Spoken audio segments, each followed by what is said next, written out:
of viewers of this channel are not the subscribers. If you enjoy the high quality of traveling content that I try to provide for you, if you enjoy showing you views like this, I would really appreciate if you can hit the subscribe button. It would really help me to grow my channel and motivate me to continue my work. Now let's go to the video. Oh, this is something unusual. It's Kuala Lumpur Airport. You have built-in jungle. Let me show you how dense it is. Alright, so we're boarding to Cambodia. Let's go to the capital. Now we need to fill some form, custom declarations, and we are ready to go. Malaysian Airlines food review. So we have chicken tikka masala, some potatoes, rice, and big chili, cake, and peanuts. Welcome to Phnom Penh, everybody. Let's begin our journey. Let's do this.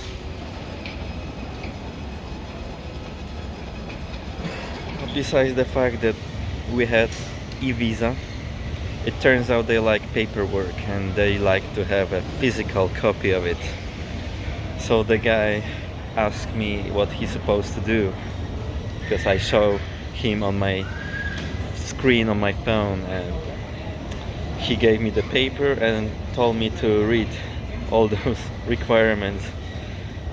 So I just said that okay, I was pretending that I don't know what is going on, and he let me go, but it was a little bit stressful.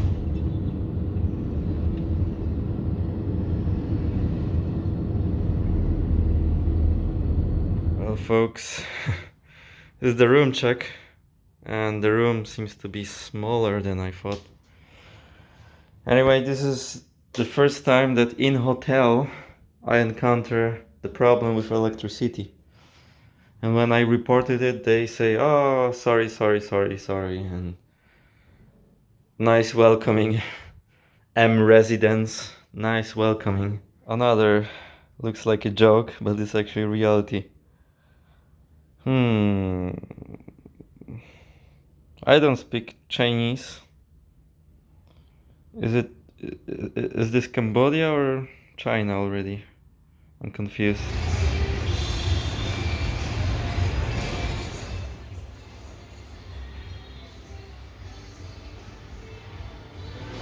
First impression, chaos.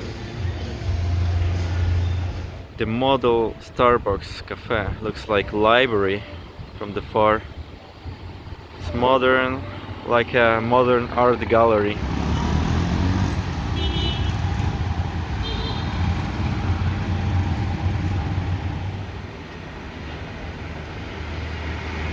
Look at this palace.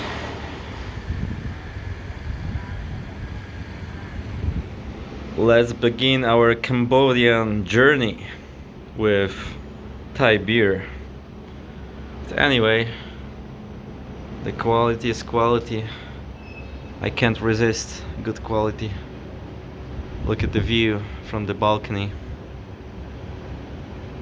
Pretty good. It's not how I imagine it. This is nice service. This guy is pouring the water on a scooter, so you're not gonna fry your ass, basically. Brown cafe, local cafe in Cambodia. Well, they say started from the humble beginnings. In 15 years they grew up to huge company and deliver really nice experience. Latte in corn cafe. A little breath of nature inside the concrete jungle, and the coffee for $2.50. Look at this, folks, almost like in Agda in Portugal. Umbrellas hanging, making like a ceiling. Interesting. I don't know what they exactly do. Looks like some disinfection, or maybe it's against mosquitoes. You can let me know if you know. For me it looks like this anti-mosquito smoke is spreading around. You can see this dude, looks like this leaf blower.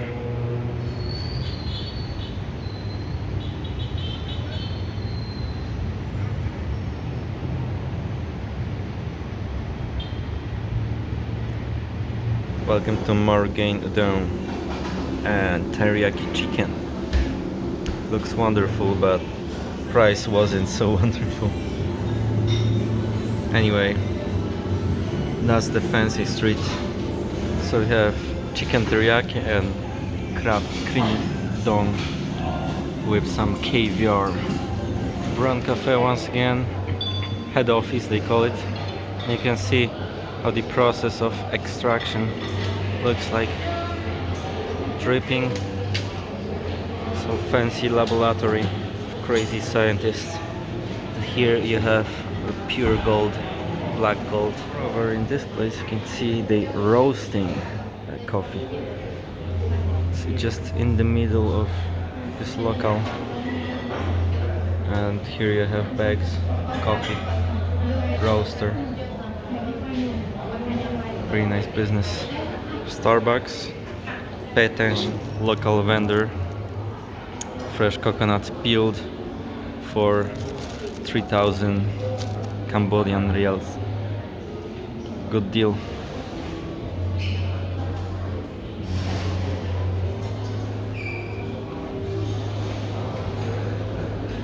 Alright, as always it's time for supper. But at least there is a pleasure of the view city. Let's begin our supper. Now it's 7 kilometers per hour, but I will increase it till 11. Let's do this. Alright, we crossed 4.2. We made it. I'm so sweating. There's no aircon. Okay. Whew. Look how wet I'm now.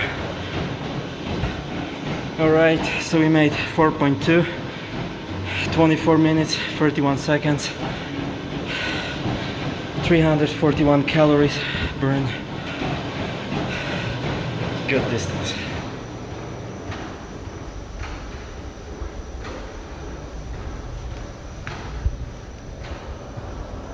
Show you the roof at night. On the top of the world, folks.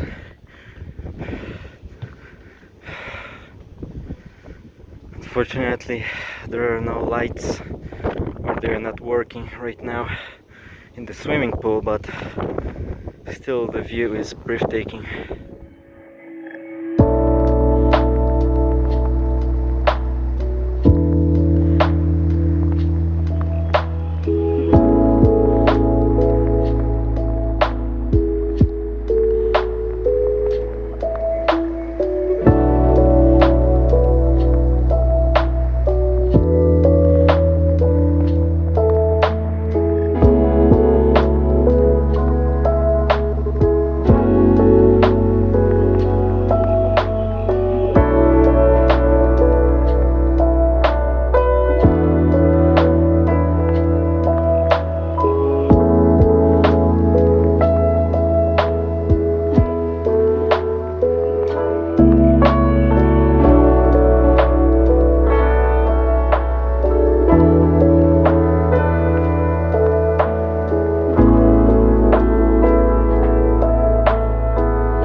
Temple Café.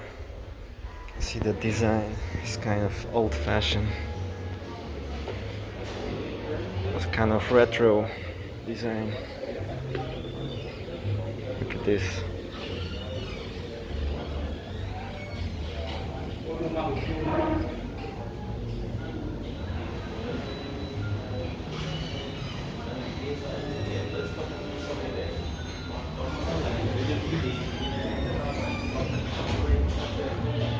Oh, seems like I can't enter the terrace. or it's under the construction. Yeah, must be. It's a real nice place to grab some book and relax.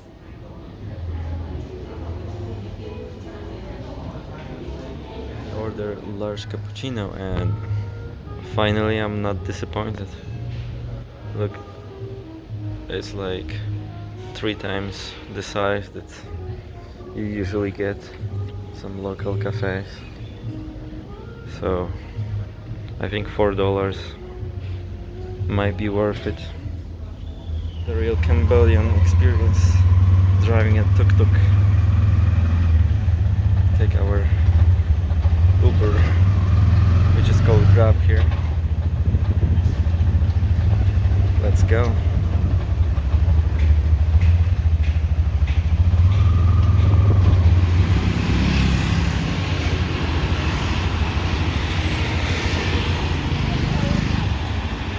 The cable management is as well chaotic as in Bangkok or in Thailand in general.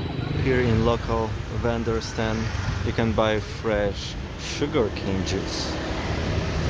They will squeeze it to the last drop and pour it to this plastic cup. Nice business. The painting workshop.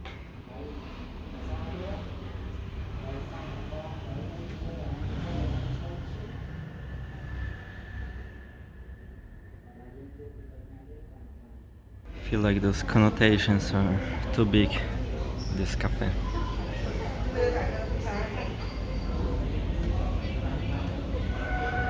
Looks like they organized some wedding over there. I'm not really sure about this music. It's like some monophonic synthesizer. It's still interesting event.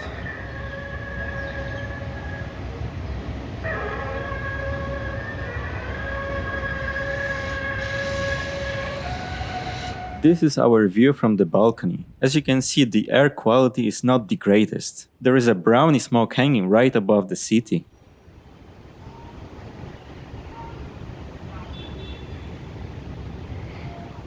Look at folks, how dense is smoke.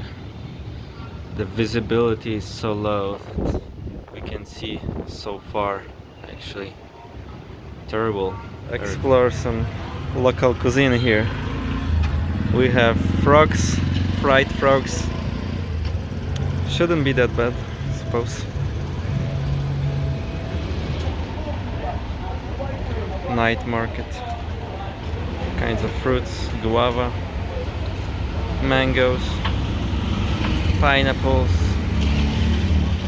everything under the sun. Here we have different parts of the chicken, liver, some, I don't know, some muscle. Oh, yes. Also you can buy fried and dried squids and rayas here. Little barbecue.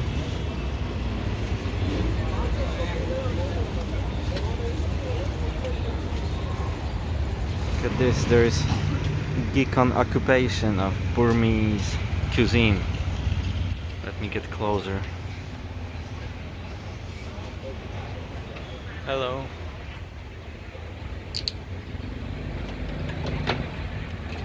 Start our journey.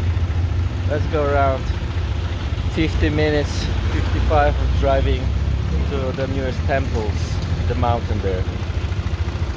Join me on the journey. So we are on the way. Let's see how far we can get by this little beast.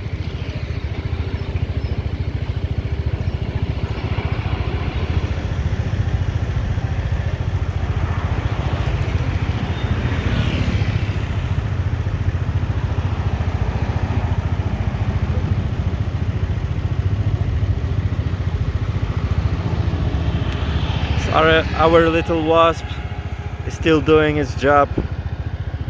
Anyway, you can see on the horizon, little hill. This is our destination, main goal for today. I hope it's almost 4. I hope we'll make it. The gate to Oudong Stupa, also known as the Oudong Mountain, is a significant historical and religious site in Cambodia. The gate to Oudong Stupa is not just a monument, it's a symbol of Cambodia's historical resilience, religious devotion and cultural pride.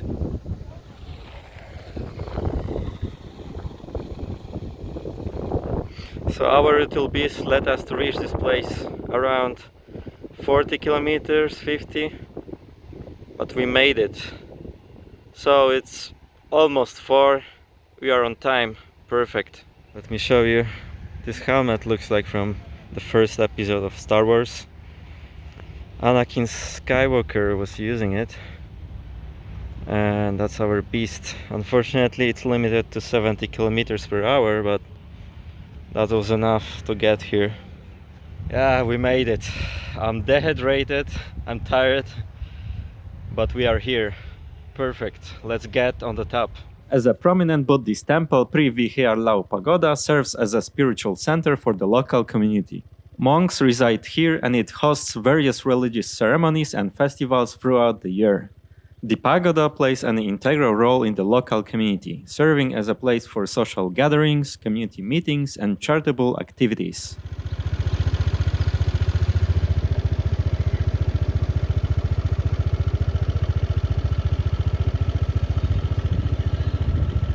Our friend is here.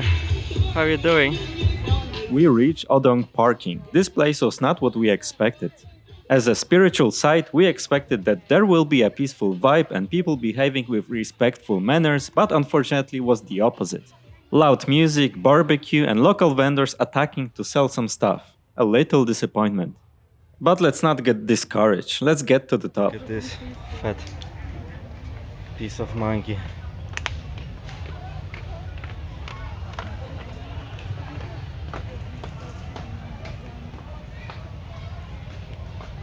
Damn, they're eating those flowers. It's crazy.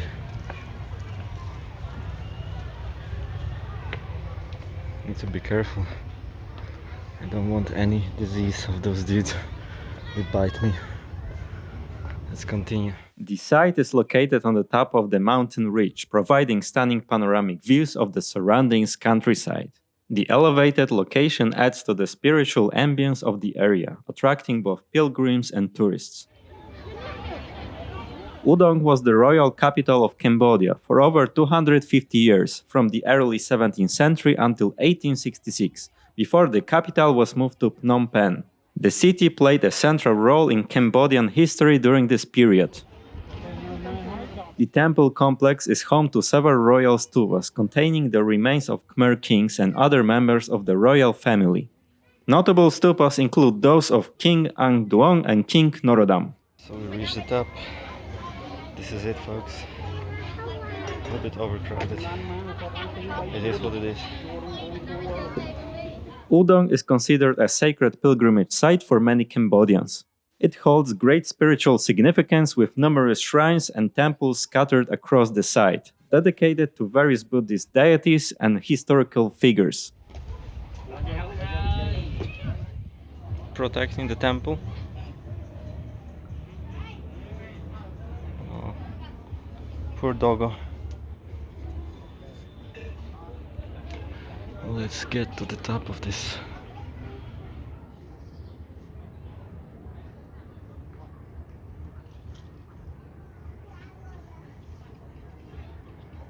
Find a little bit less crowded. No music, so we can take a breath once again. One of the most revered structures at Oudong is the stupa that houses a relic of the Buddha.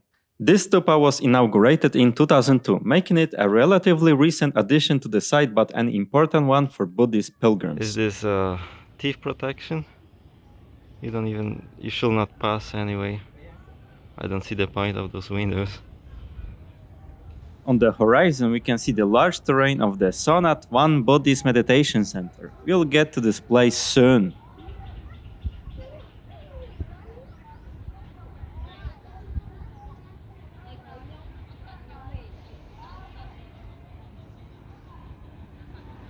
The structures at Oudong display a mix of classical Khmer architecture with influences from different historical periods reflecting the cultural and historical heritage of Cambodia.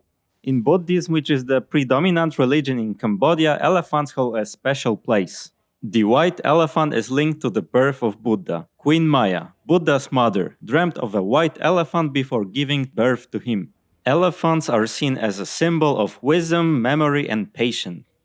Their long lifespan and familial bonds contribute to their representation as a wise and noble creatures. The old part of this temple. Old pagoda.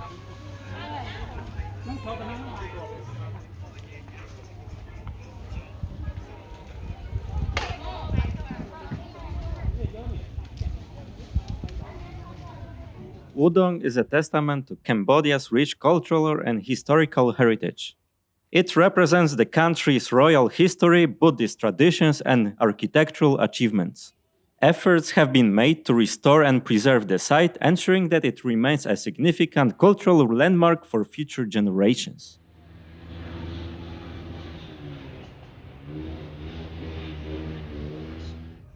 Почти не отличить от камня.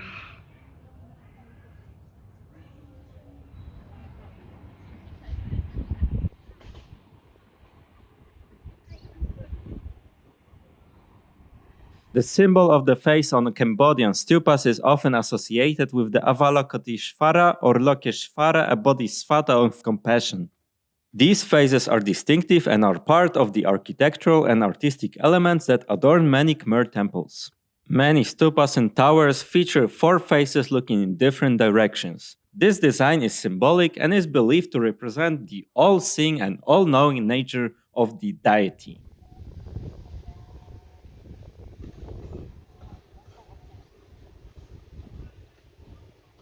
The faces are thought to depict Avalokiteshvara, who embodies compassion and mercy. This bodhisattva is often depicted with multiple heads or faces, symbolizing his ability to see and hear the suffering of all beings. The faces are not only decorative but also serve as a spiritual symbol representing the guardian spirits of the temple and ensuring protection and blessing for the site.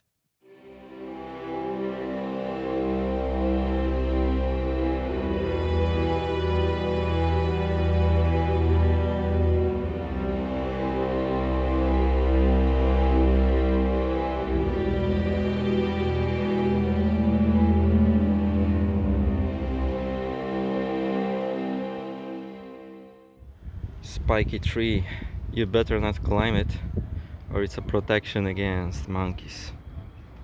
You can pick one.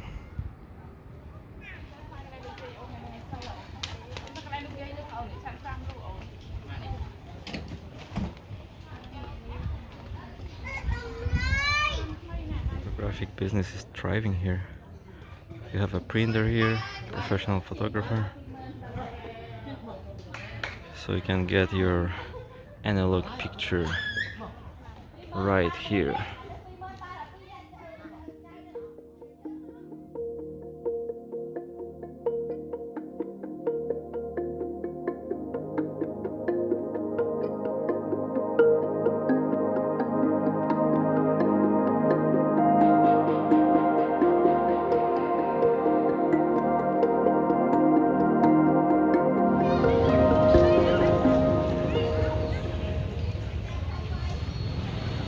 Good one. Что ты стащила на этот раз, глупая обезьянка?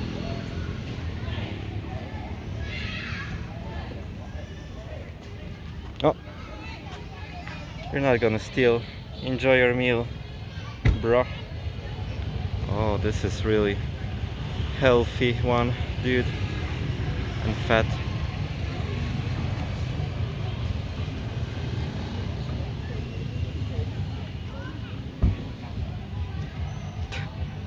Look at this, the kid dinging on the tail, hanging tail. You son of a, almost drop on my head. Hope you swallow this.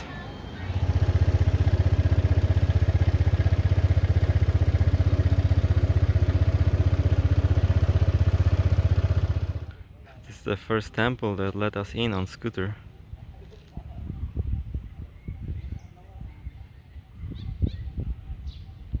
Let me show you the scooter. The master and students.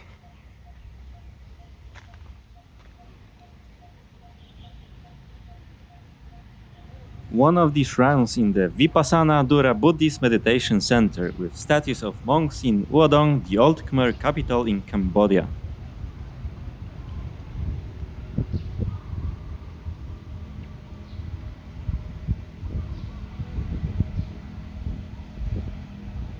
The Sontte Buddhist Meditation Center is a place dedicated to the practice of Buddhist meditation and the promotion of mindfulness and spiritual development.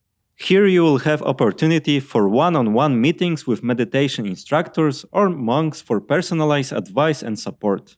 Also, there are regularly scheduled group meditation sessions.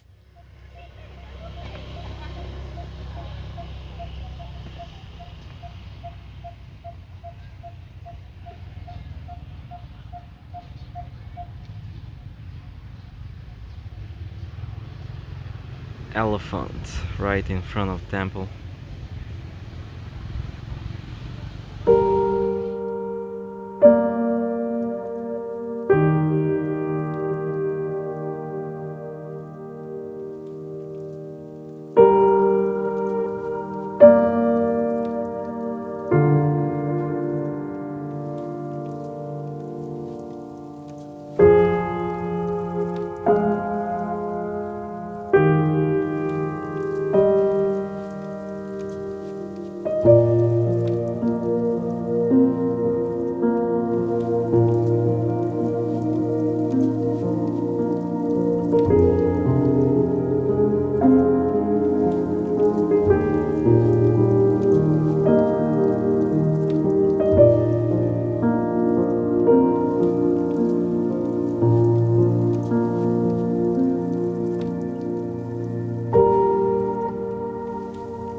This long alley is leading to the huge Buddha statue on a small hill. You can experience breathtaking view at this time of the day when sun is at the horizon.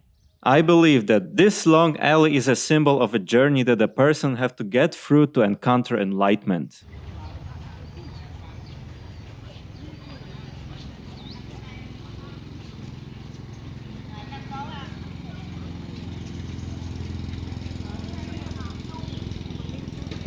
It is predominantly occupied by Buddhist nuns.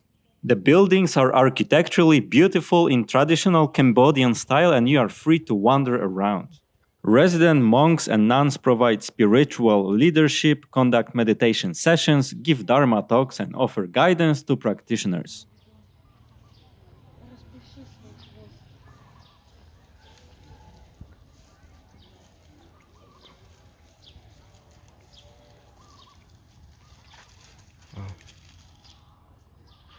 Green peafowls are probably the most iconic birds of Cambodia. Their beauty has turned them into prestigious imperial pets in the world's royal palaces for centuries. The green peafowl has a long upper tail covered feathers. In the male, this extends up to 2 meters and is adorned with eye spots. In the female, the coverts are green and much shorter, just covering the tail.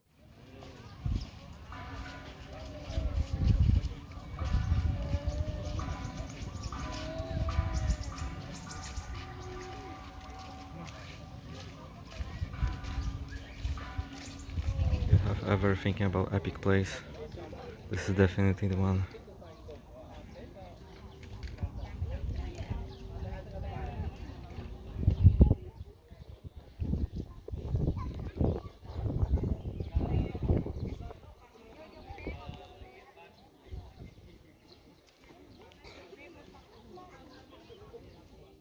Here is extremely peaceful, kind of catharsis.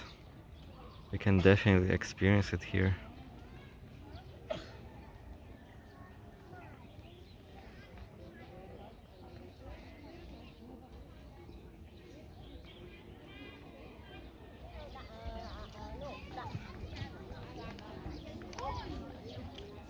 statue represents the Buddha's enlightenment and the potential for all beings to attain enlightenment through the practice of meditation and the following of the Dharma.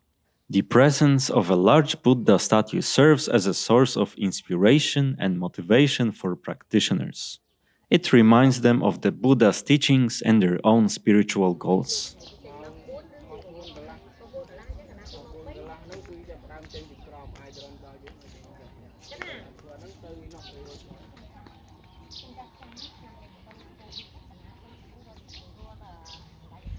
So they're giving monks free tea.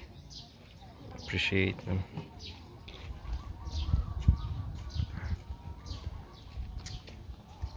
Around 6 in this temple, and there are no tourists, and we haven't seen any tourists since we arrived here, which was 3 hours ago. There's no one, only us.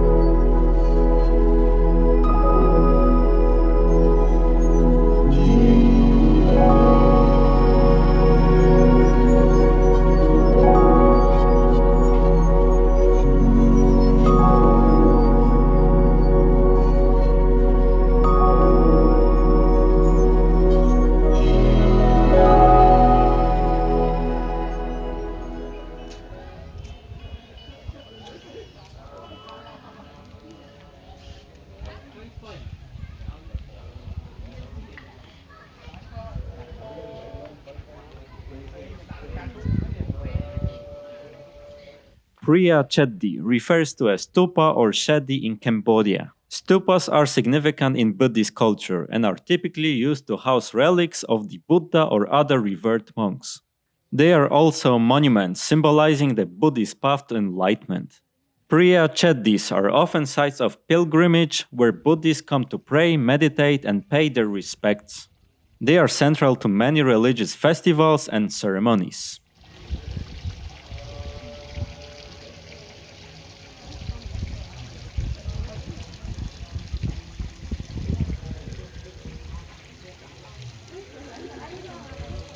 These structures serve as a focal point for community activities including religious instruction, meditation sessions, and communal offerings.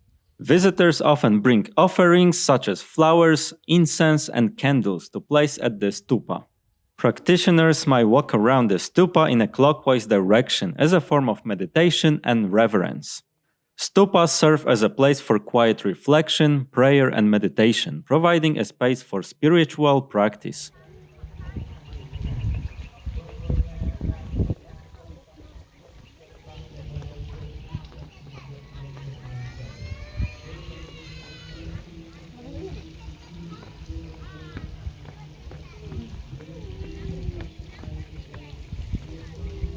The structure of stupa represents the Buddha's body, speech, and mind. The base represents his body, the dome his mind, and the spire his speech. This symbolizes the path to enlightenment. A typical Preah Chetdey has a square base, rounded dome, and a spire. The design can vary, but often includes intricate carvings and symbolic elements. Many stupas are adorned with images and sculptures of the Buddha, Bodhisattva, and other important figures in Buddhism. They may also feature inscriptions and reliefs depicting scenes from Buddhist texts.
shining in the dark.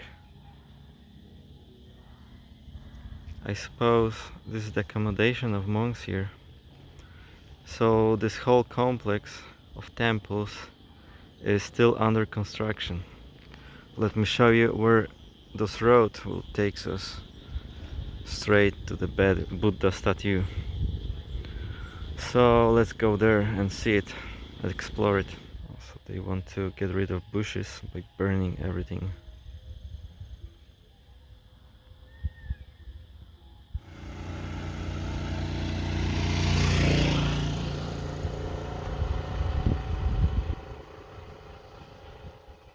A Buddha Debout, standing Buddha statue is a significant representation in Buddhist art and is commonly found in various locations across Cambodia and other Buddhist countries.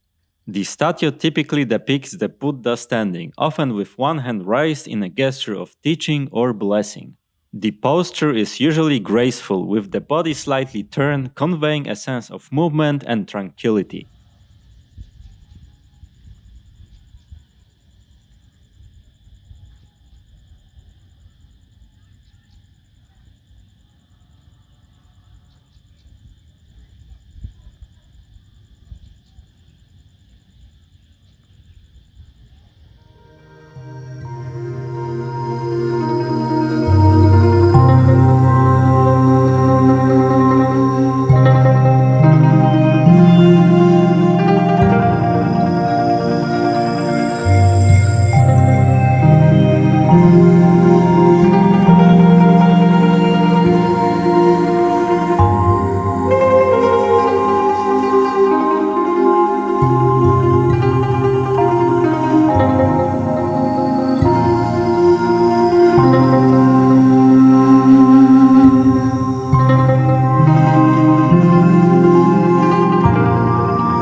Smells like a soap. Wonderful. And so you can imagine the vibe in the whole temple. Combine it with spiritual vibe. Incredible. Epic.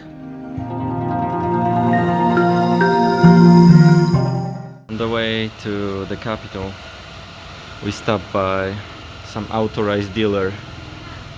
I didn't know they make coffee as well, not only cars.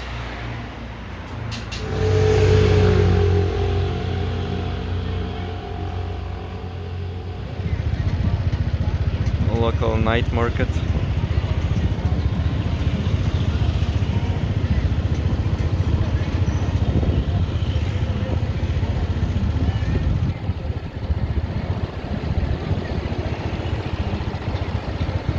How karma works in real life.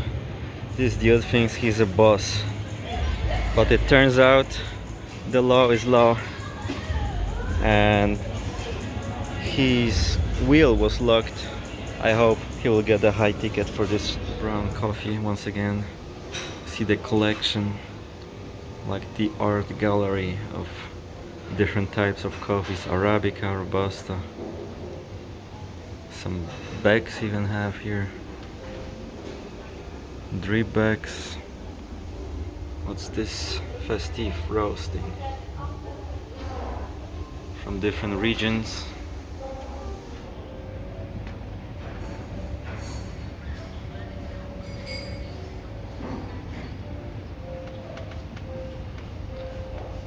Nighttime chill out. Right, so welcome to the Bridge Club, folks. So let's begin that we have some water supply here. Nice big fridge. My office here. Washing machine next to it. That's interesting. Yeah, so here is the bathroom. Not so fancy as you can see. Towels, alright, that's fine. And look at this. And you have some space to chill out. 34th floor, folks. This is it. Isn't it amazing?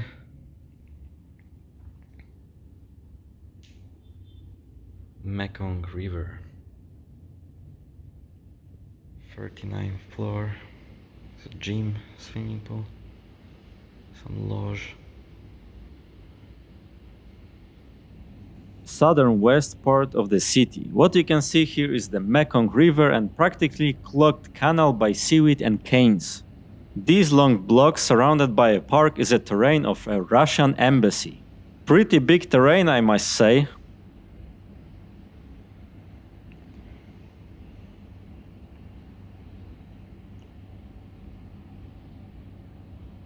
From the far, it looks like Brandenburg Arc. Let me zoom in for you. You can observe here we have some restaurant and still Christmas decorations. Even though we have March.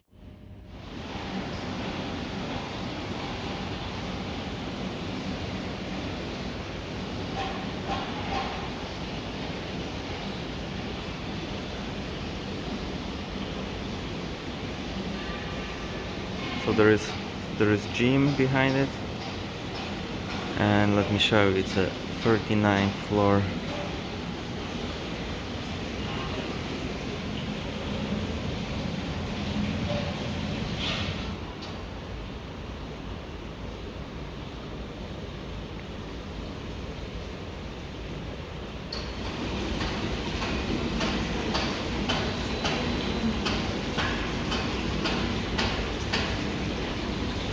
Thirty-ninth floor.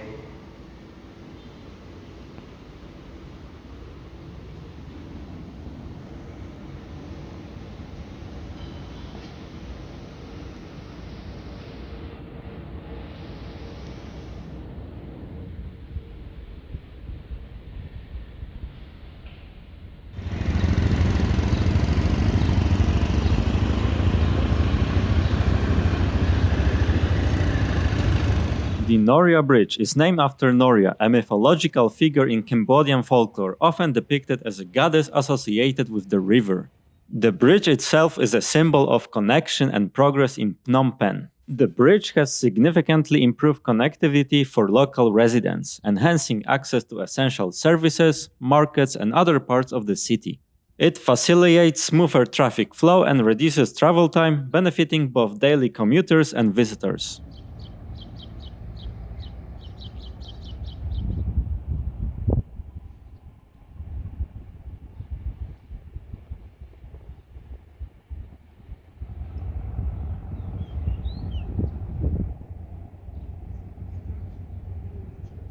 The General Inspectorate for National Buddhist Education aims to ensure the quality and integrity of Buddhist education in Cambodia. It oversees the curriculum, teaching standards, and administration of Buddhist educational institutions.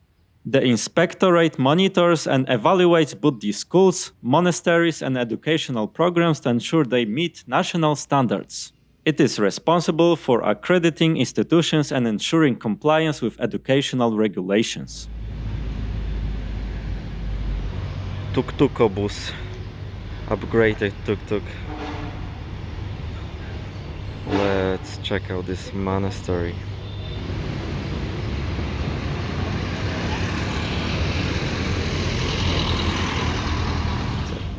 It's a Supreme Court. No phones allowed.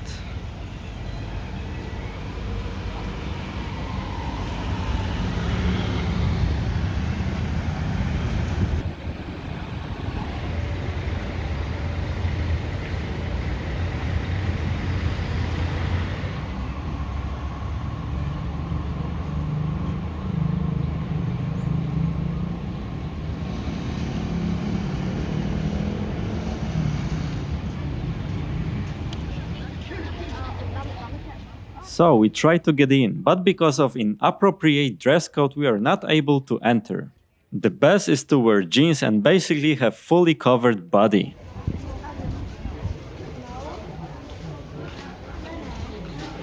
Here we have dress code.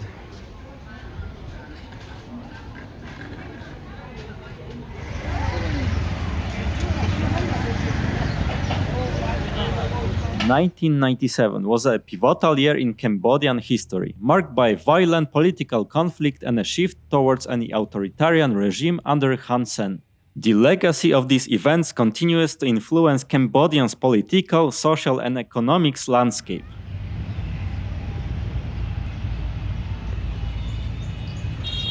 The Hang Me's golden bird statue is a significant cultural and artistic landmark in Cambodia.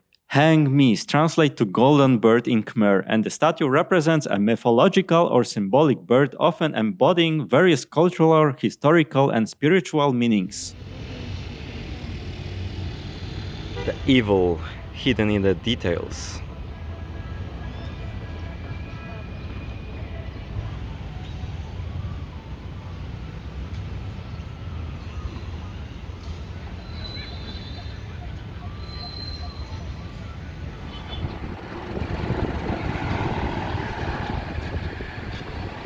Wat Botumvatey, also known as Wat Botum, is one of the most significant and ancient temples in Phnom Penh. Its full name, Wat Botumvatey, translates to Temple of the Lotus Blossoms, reflecting its serene and picturesque setting. Wat Botumvatey was originally founded in 1442 by King Phonhay Yat, who moved the capital from Angkor Thom to Phnom Penh. The temple has undergone numerous renovations and reconstructions over the centuries, especially after periods of decline and damage, such as during the Khmer Rouge regime.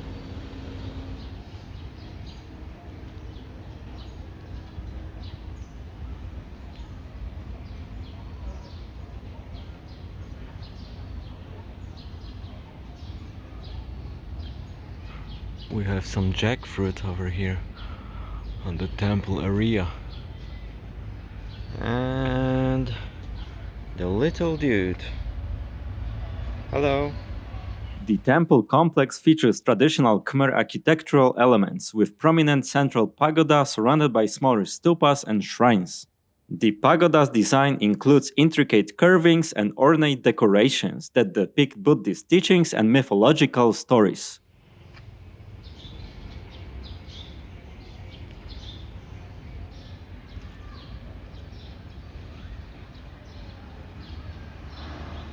Wat Botumvatey is a key center for Theravada Buddhism in Cambodia. It serves as a place of worship, meditation, and education for monks and lay people alike. The temple also hosts various religious ceremonies, festivals, and cultural events throughout the year, making it an integral part of the local community's spiritual life.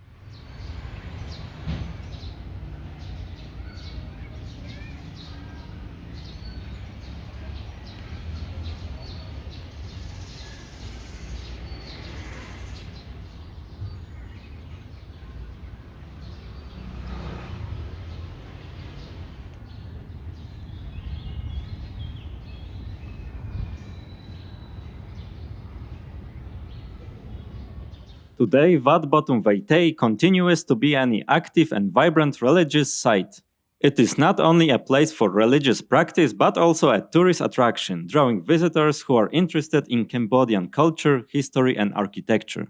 The temple's peaceful environment provides a retreat for the bustling city, offering a space for reflection and spiritual growth.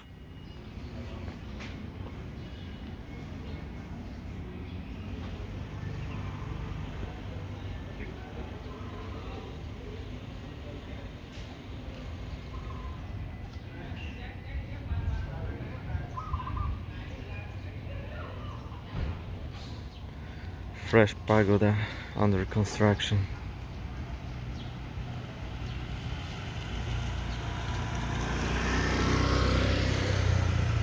Looks like the monks are living here. Monastery. Really peaceful place. No one's in hurry. A lot of green stuff. You can take a rest here.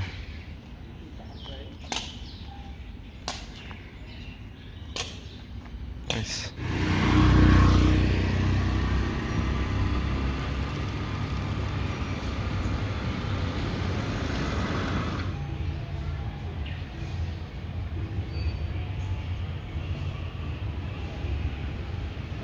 Gendarmeria department we have some chickens. Countryside. Probably.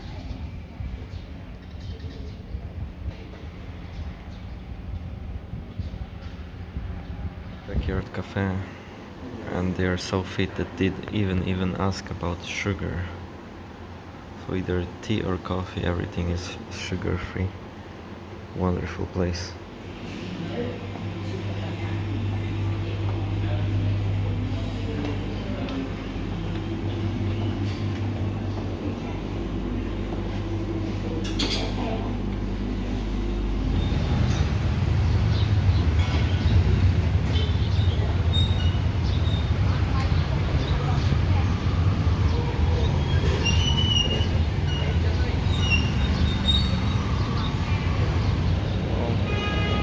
Doggy.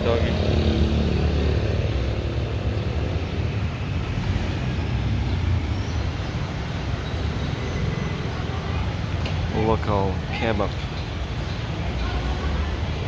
Chinese district.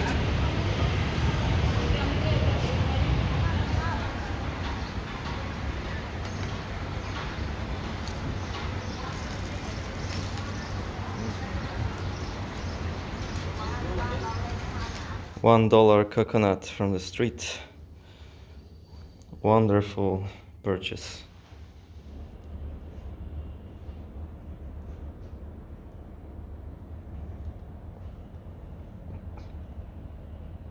Another brown coffee cafe, and this time we are in some epic location, surrounded by nature.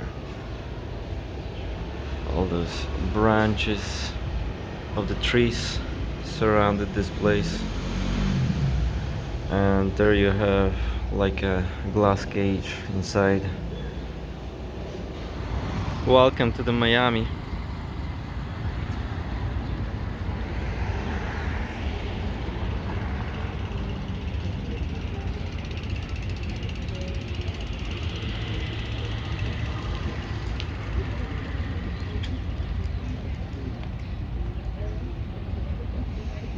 Some party boats.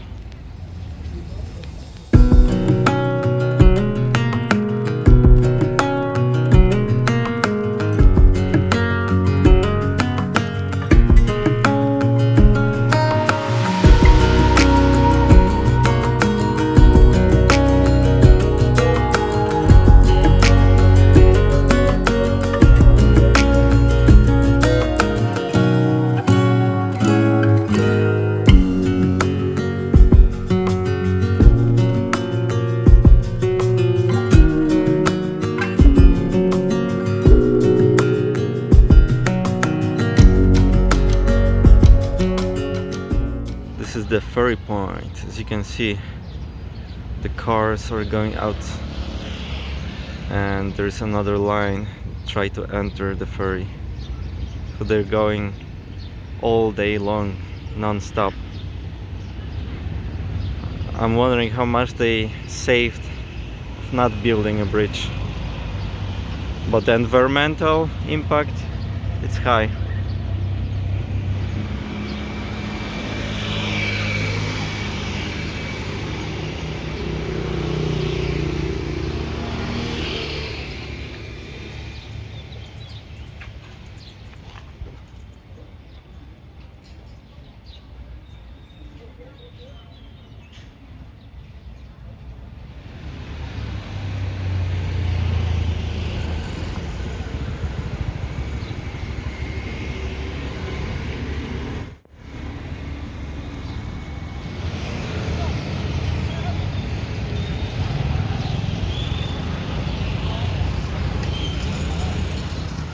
Wat Pothiyaram, commonly known as Wat Chas, is another notable Buddhist temple. The name Wat Chas translates to Old Temple, indicating its historical significance and long-standing presence in the region.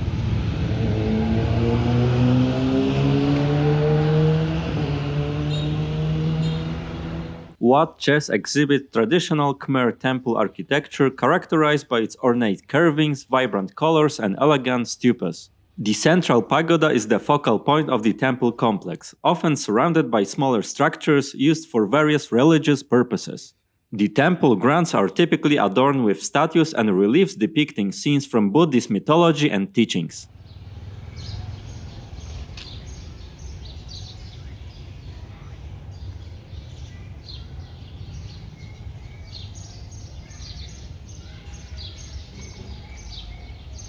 As a center for Theravada Buddhism, Wat Chas plays an important role in the spiritual life of the local community. It serves as a place for worship, meditation, and the ordination of monks.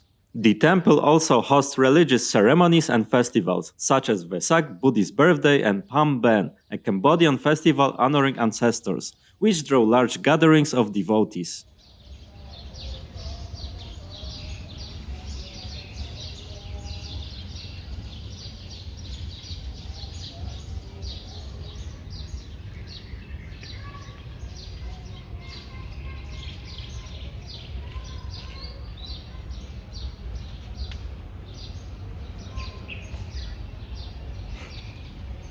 In addition to its religious functions, Wat Chas often acts as a hub for community activities and social services.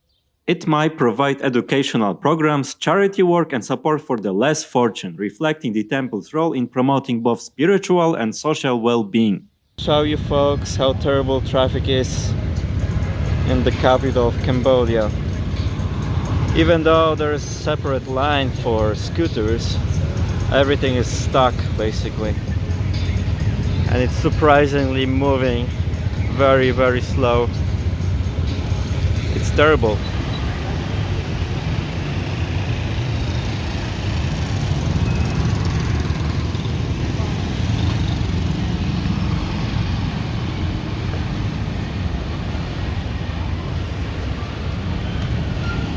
This is the piece of winter melon I'm talking about. Look how enormous it is.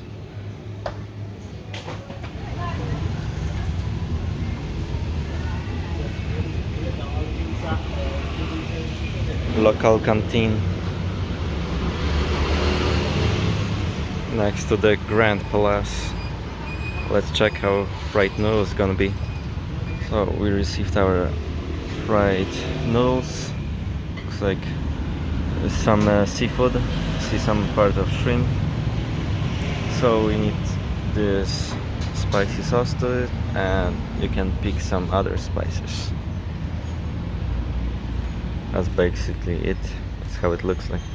The barista 214 is the best score. Let's check it out.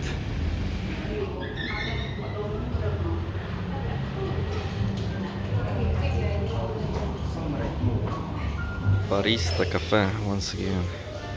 Nice soft music and wonderful cappuccino made from house blend. Cookie. Perfect. Into the Grand Royal Palace. Let's enter the main square.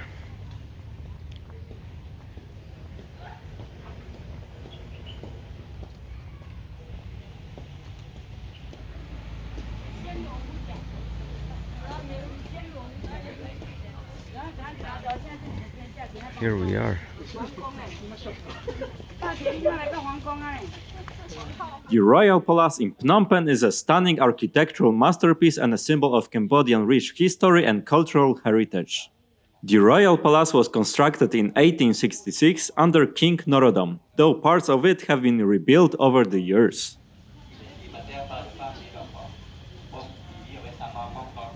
It served as the official residence of the King of Cambodia and the venue of royal ceremonies, state functions, and diplomatic meetings. The palace complex showcases traditional Khmer architecture with intricate gliding, ornate carvings, and elaborate roofs adorned with the mythical motifs.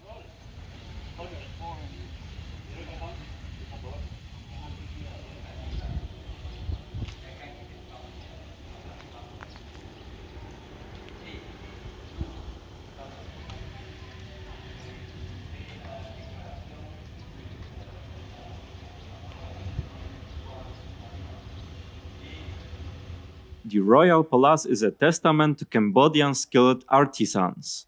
Visitors can admire the craftsmanship in the architecture, sculptures, and decorations throughout the complex. It houses a collection of royal regalia, ceremonial items, and artifacts that reflects Cambodia's royal history and cultural traditions.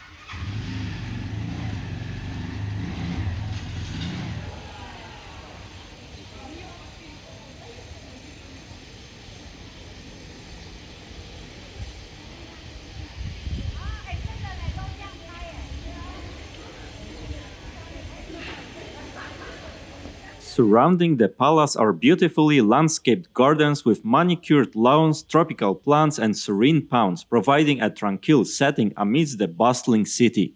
The palace grounds also feature a large statue of a golden Buddha, which adds to the spiritual ambience of the area.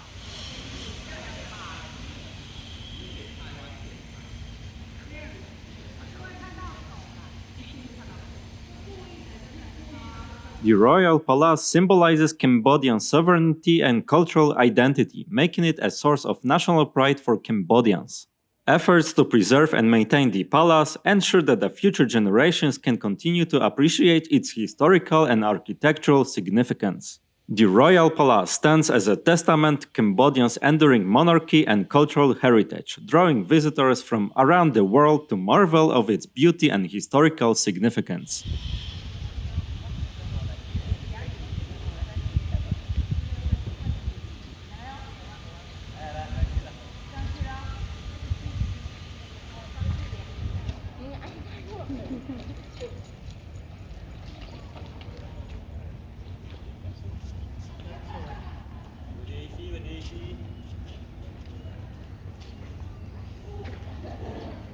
The throne hall is one of the most iconic and significant structures within the royal palace complex. The throne hall is used for important royal ceremonies, including coronations, royal weddings, and official receptions for foreign dignitaries. It is a key venue for events that mark significant moments in the Cambodian monarchy. The throne hall is a prime example of traditional Khmer architecture, featuring a tiered roof adorned with ornate decorations, including naga serpent figures and garudas, mythical bird creatures.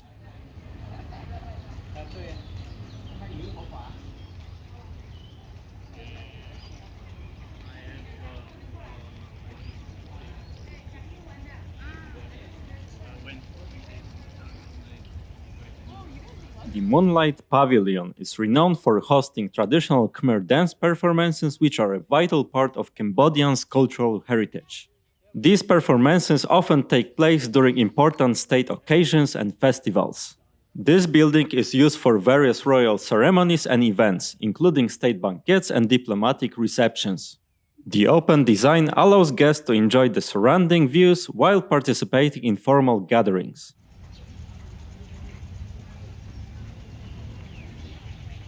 The cannonball tree is a fascinating and distinctive tree native to tropical regions.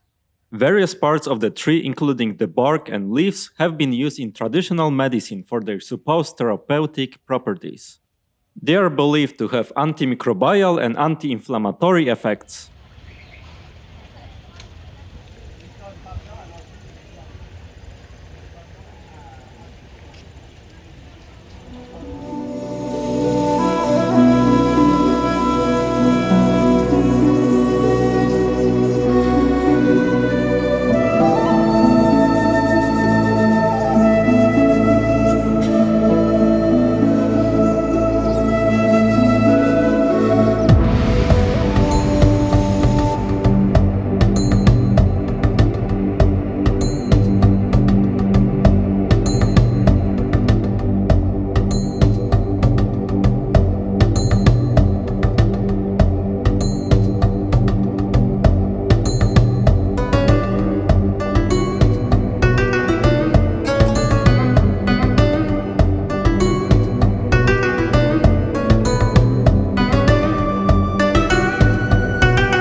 The Silver Pagoda, also known as a Temple of the Emerald Buddha, is one of the most important and revered sites within the Royal Palace complex in Phnom Penh.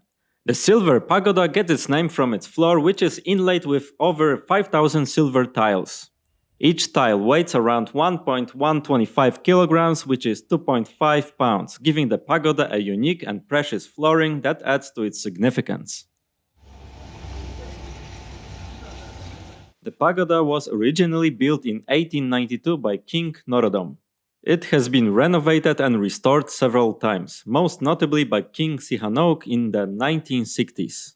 The Silver Pagoda houses the revered Emerald Buddha, a statue made of Baccarat crystal, which is one of the Cambodia's most sacred religious objects. The statue is seated on a high pedestal and is an object of veneration of Cambodia's Buddhists.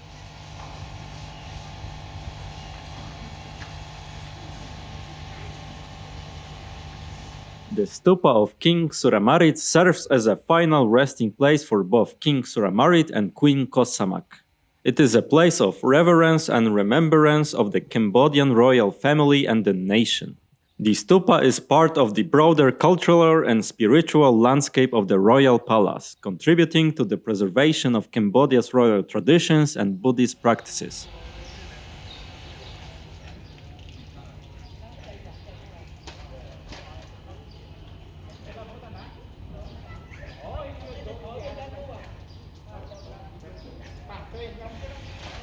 The most famous paintings at the Royal Palace are the murals depicting scenes from the Remarker, the Cambodian version of the Indian epic Ramayana. These murals are painted on the inner walls of the Silver Pagoda's gallery and stretch over 600 meters in length, making them one of the most extensive mural cycles in the Southeast Asia. The murals were created between 1903 and 1904 during the reign of King Sisawat. They were painted by a team of Cambodian artists who used traditional Khmer techniques and styles to bring the epic to life.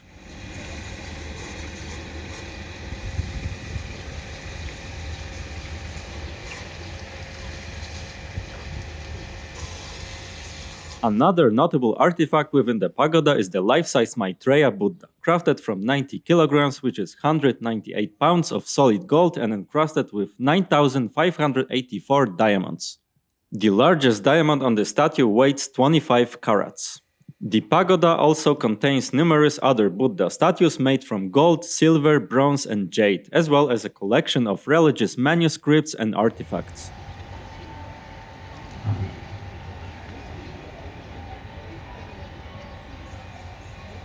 This stupa is dedicated to the memory of Princess Kanfa Boffa, the beloved daughter of King Norodom. The stupa was constructed to honor her memory and serve as her final resting place.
Rung Damrei translates to Hall of Elephants. The name reflects the whole association with royal elephants, which have traditionally been symbols of power and royalty in Cambodia.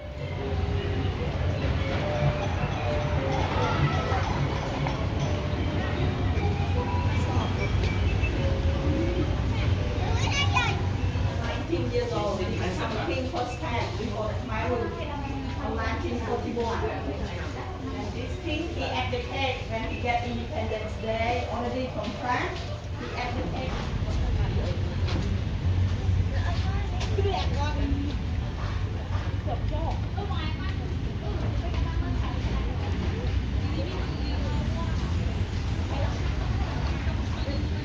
Nice gesture at the end.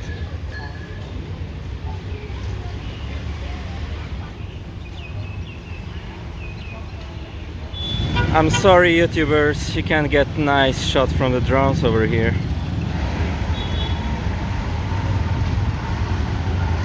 Endless traffic. That's how housing looks like.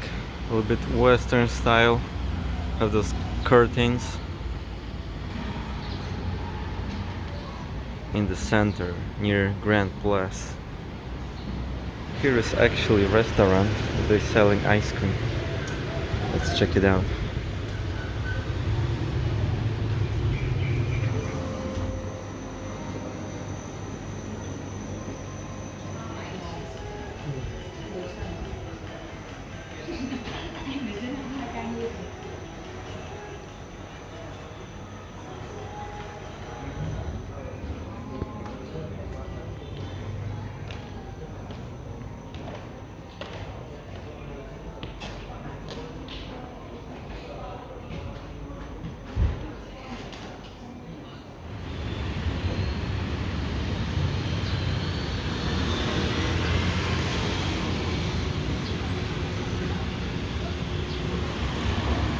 Tamarind tree, those government streets. It's one of the biggest roundabout in the city.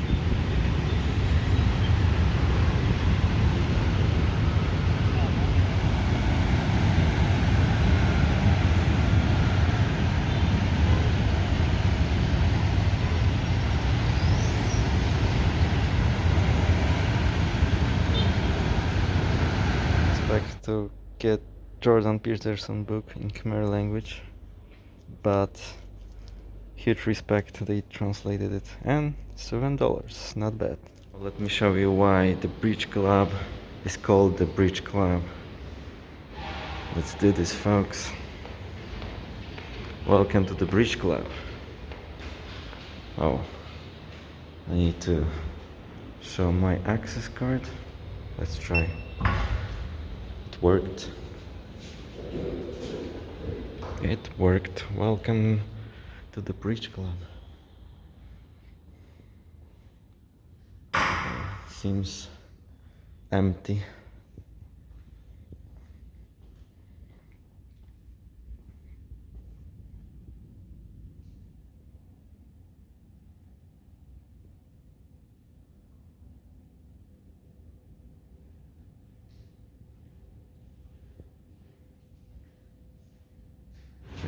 Russian embassy entrance. See, it's an intense security area with the high fence.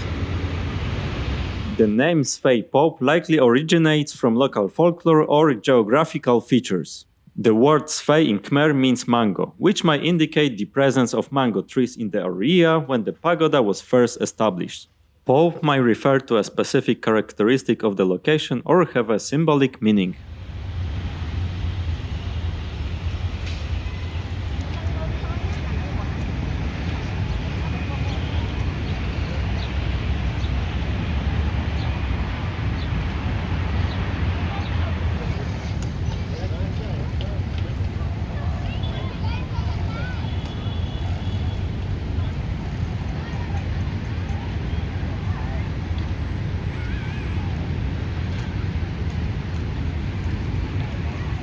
Feels like they have never-ending Christmas here.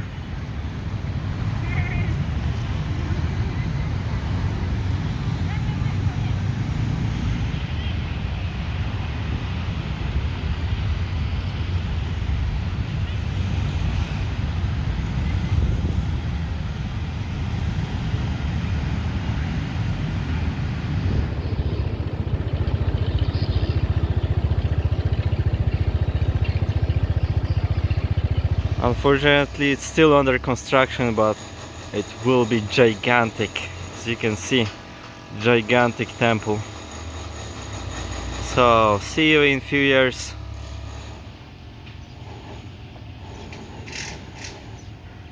Kol Tor Teung Pagoda, while not as widely known as some of the other major temples in Phnom Penh, is a significant Buddhist temple within the local community.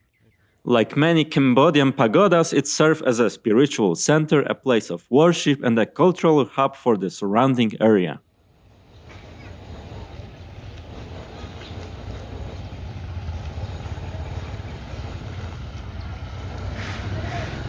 The name Kol Tor Teung could be derived from the local geographical features, historical events, or cultural references, though specific details about the origin of the name might not be well documented. In many cases, Cambodian pagodas are named after local natural landmarks, plants, or historical figures. Construction site.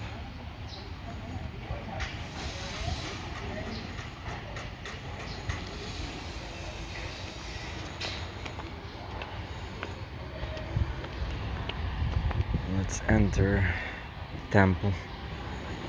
Let's see what's inside.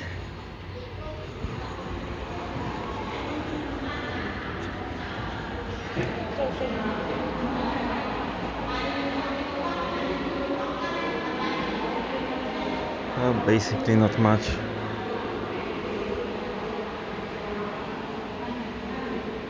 It's under construction. The main temple hall would serve as the focal point of religious activities, housing a large Buddha statue and being the site for daily prayers, meditation, and ceremonies.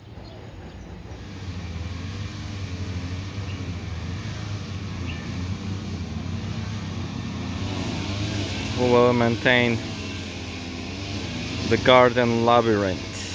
Soon will be another type of tamarind tree. Oh, this is actually a fruit. As you can see, let me show you how the tree looks like.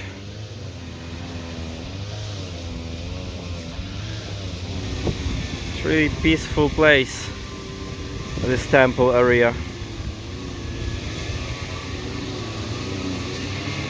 So this is a radio station over there.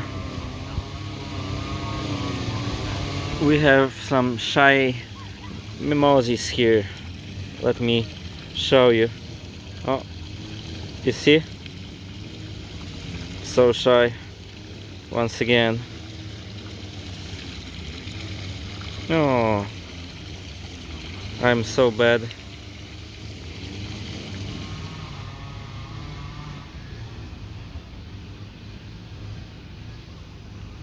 Kol Tor Teung Pagoda would likely feature typical Khmer architectural elements such as the central Vihear, main temple hall, stupas, and possibly a sala, a meeting hall.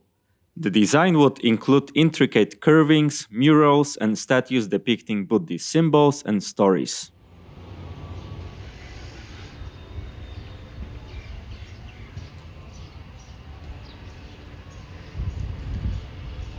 Namhon coconuts. Stupas within the pagoda's grounds often serve as a burial sites for ashes of the deceased or as a memorials for respected monks and lay persons. These structures are important for both religious and cultural reasons.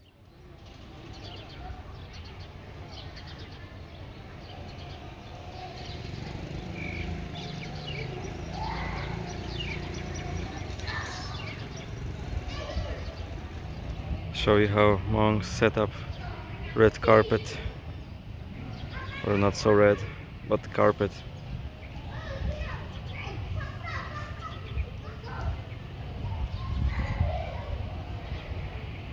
Like many Cambodian pagodas, Kol Tor Teung likely serve as a community center where locals participate in cultural, educational, and social activities. This includes festivals, weddings, funerals, and other significant events. Pagodas often provide education for young monks and sometimes offer classes for local children, including religious instruction and general education. The pagoda might also be involved in providing social services to the community.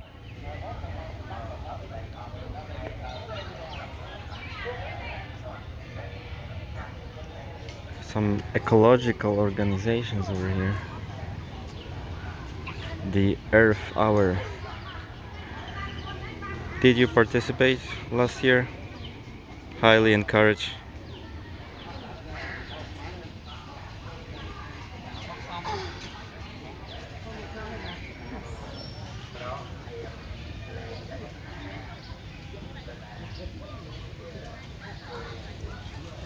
I guess it's a bull made of tires, old tires, probably scooter tires, not sure.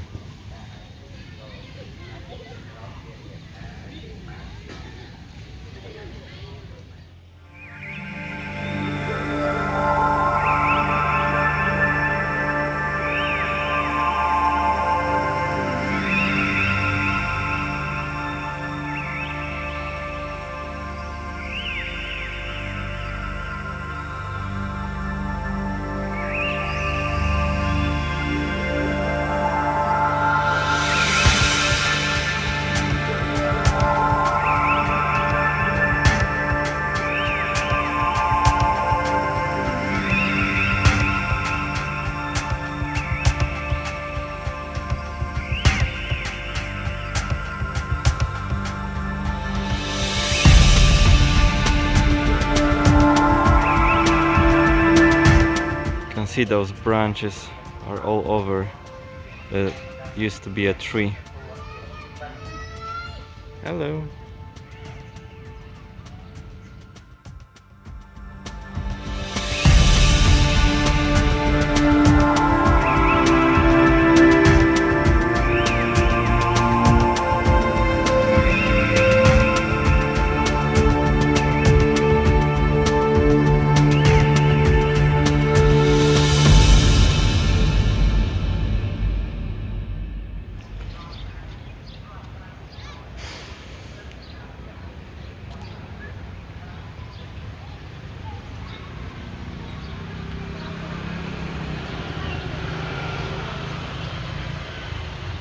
This is a significant religious monument. Stupas like this are revered as a sacred spaces where Buddhists come to pay respect, meditate, and perform rituals.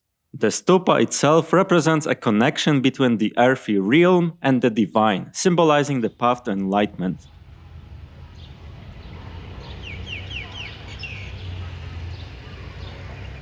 Let's enter it.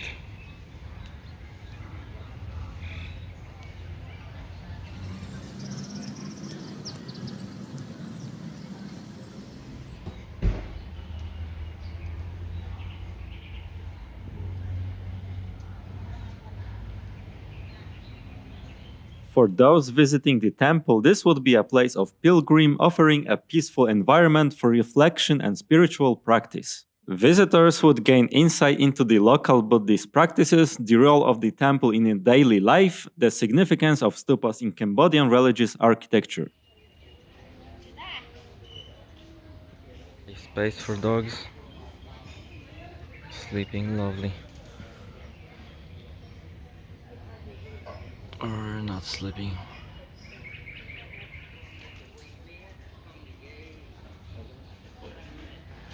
The power of education.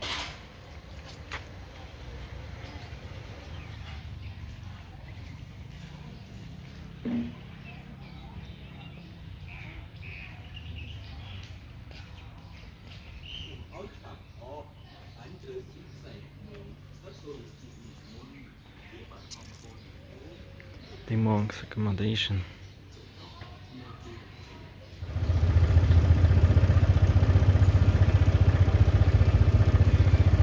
How looks the local wedding set up on the street, and all those guests are sitting inside.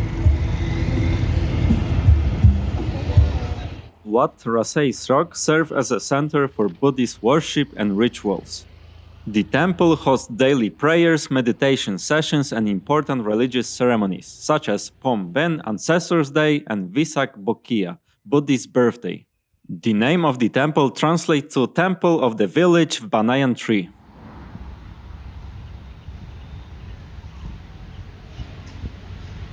Look at this kayak canoe whatever you call it. Wonderful piece of art.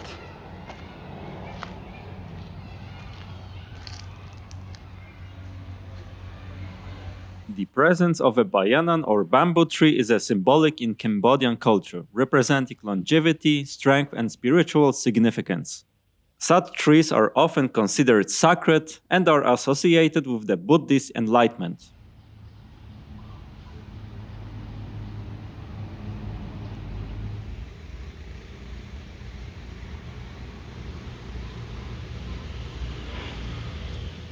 Nelumbo nucifera, commonly known as the sacred lotus, is a fascinating plant with a rich history and many interesting characteristics. The lotus is sacred in many cultures, especially in Hinduism and Buddhism. It symbolizes purity, enlightenment, and rebirth, as it rises clean and beautiful from muddy waters. Almost every part of the lotus plant is edible. The seeds, commonly called lotus nuts, can be eaten raw, roasted, or ground into flour. The rhizomes, roots, are a popular ingredient in Asian cuisine, often stir-fried, boiled, or made into chips. The leaves of the lotus are super hydrophobic, meaning they repel water. This characteristic, known as the lotus effect, keeps the leaves clean by preventing water and dirt from sticking to them. Water droplets simply roll off, taking dirt particles with them. Lotus seeds are incredibly durable and can remain viable for thousands of years. The oldest known germinated lotus seed was about 1,300 years old, discovered in a dry lakebed in China.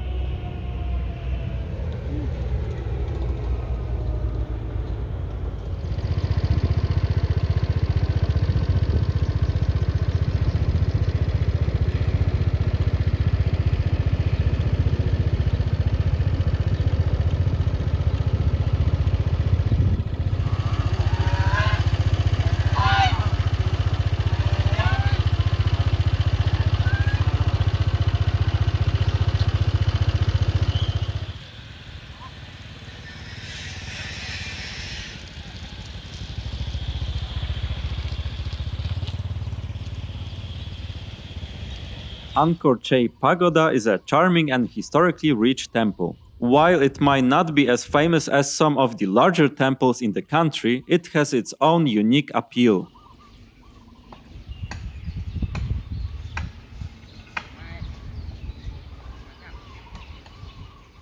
The pagoda is believed to have a long history, with its origins possibly dating back several centuries. While it might not be as ancient as the famous Angkor Wat, it still holds historical significance for the local community. Into the monastery. Let's explore the countryside.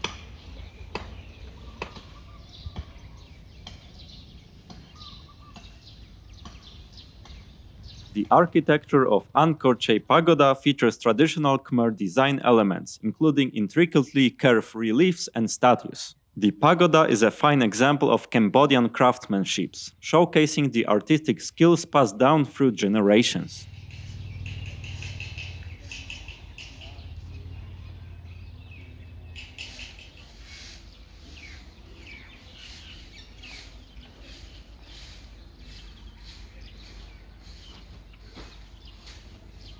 The pagoda offers stunning panoramic views of the surrounding countryside. Visitors can enjoy the sight of lush rice fields, distant mountains, and the peaceful rural landscape, making it an excellent spot for photography and contemplation.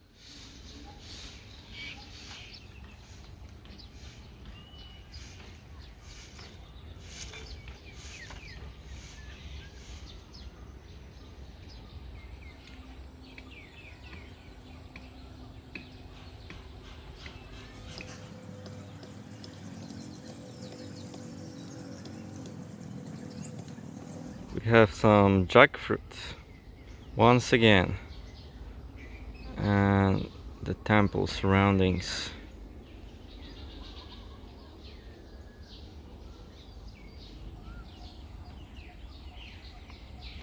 Fresh bananas. I think soon they will be ready to harvest.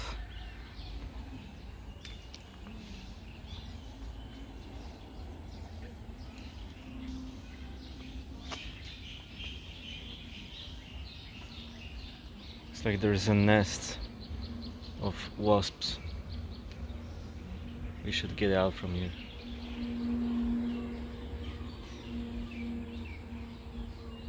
Angkor Chey Pagoda is associated with various local legends and stories that add to its mystique. These tales are often passed down orally and are an integral part of the cultural heritage of the area.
Boys over here, catfish, I suppose, meters long and 1.5.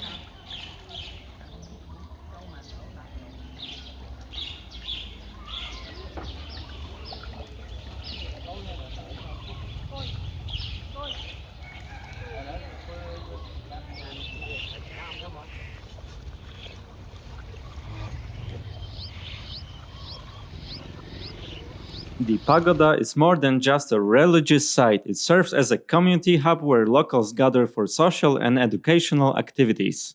It's a place where the community comes together, particularly during festivals and special occasions.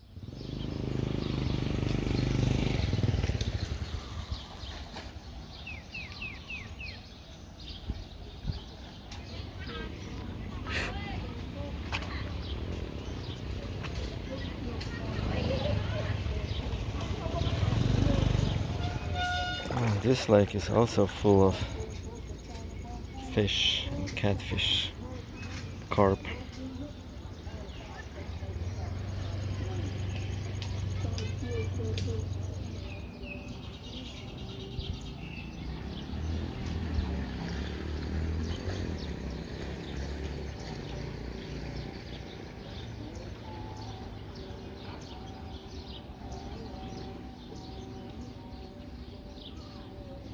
Wonderful sunflowers and what's that?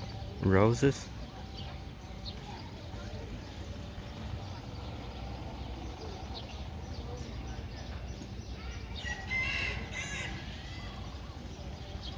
The pagoda hosts several annual festivals that draw visitors from the surrounding areas. These festivals often include traditional music, dance, and religious ceremonies, offering a glimpse into the vibrant cultural life of Cambodia.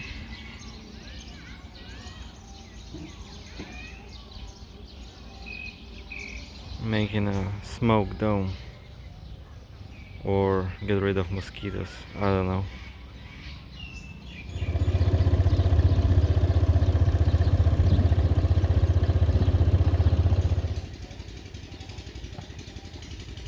Rice fields, ladies and gentlemen.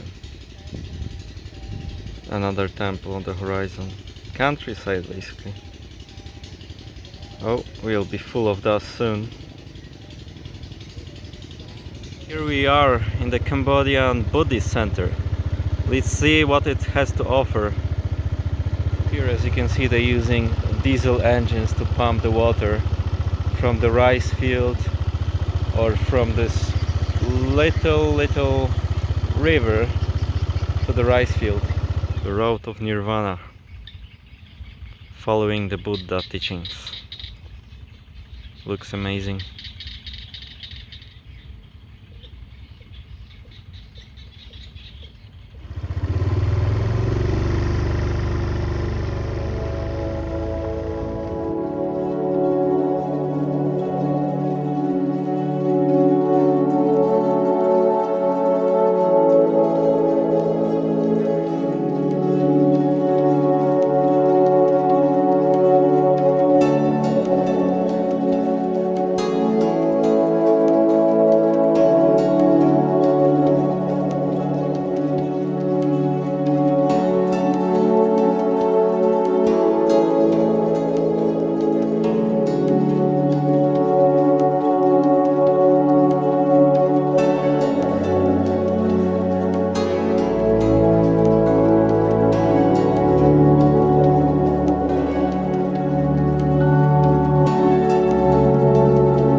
let's see the center of Buddhist Center on this little thunder blade.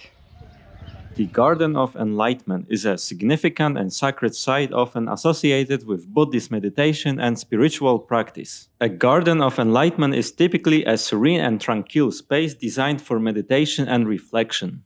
It symbolizes the journey towards spiritual awakening where practitioners can connect with nature and cultivate inner peace.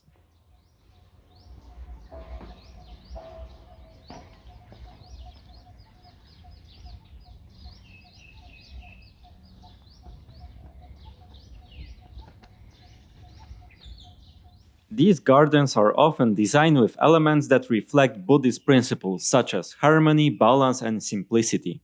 They might include features like meditation pavilions, lotus ponds, stone path, and the statue of the Buddha.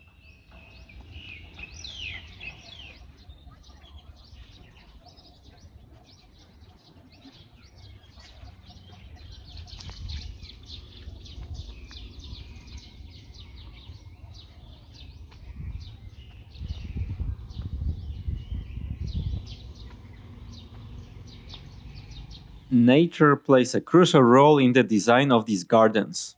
The presence of trees, flowers, and water elements symbolizes purity, growth, and the flow of life.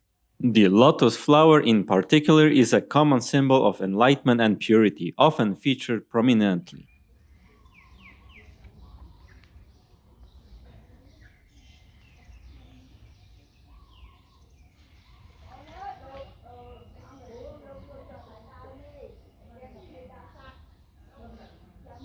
At the center, practitioners can explore different forms of meditation. This includes Samatha meditation, which focuses on calming the mind, and Vipassana meditation, which emphasizes insight into the true nature of existence.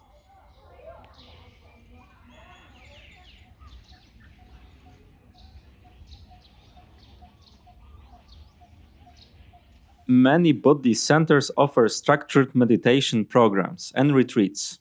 These programs are designed for people at all levels, from beginners to advanced practitioners, and might include guided sessions, teachings, and silent meditation periods. There's accommodation for monks coming here or visitors. And there's a big association.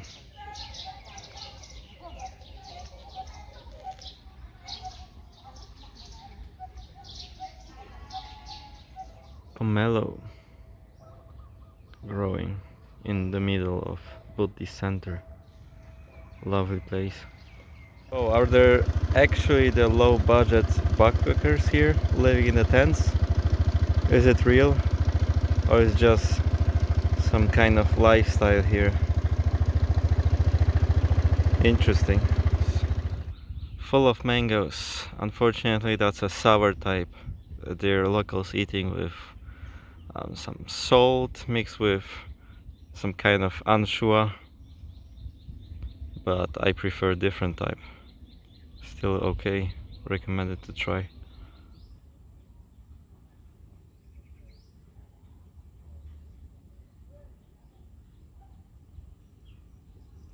Meditation at the Buddhist Center is a valuable opportunity for individuals to immerse themselves in the practice, learn from experienced teachers, and connect with a community of like-minded practitioners. Fresh juice. Here are the prices.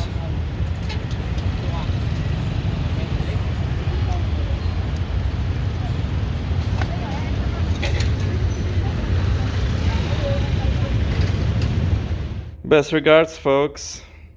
Cheers, everyone, from Cambodia.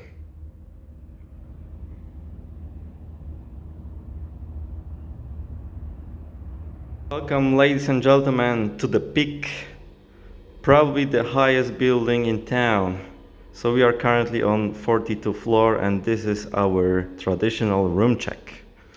So this is a little saloon. And let me show you the view from the balcony. So fortunately, aircon is outside. It's perfect, and this is the view. But let's continue showing you the room. So we have separate bedroom, and this is it.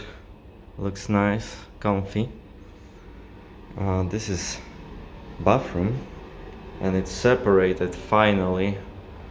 This is very rare in Asia in general to have separate shower, but it happened here. I really appreciate. And this is our kitchen. Perfect. This is our previous condo, and it felt like it was on the top of the world, but it turns out we are even higher right now. So, well, what can I say? It is pure epicness.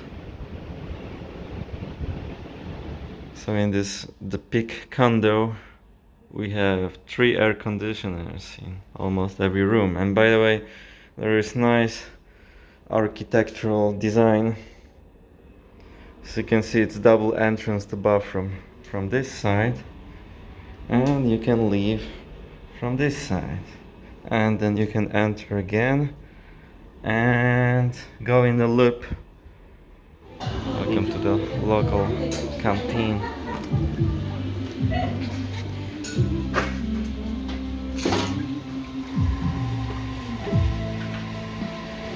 The local food, I think it's a pork, egg, vegetables, and spicy sauce.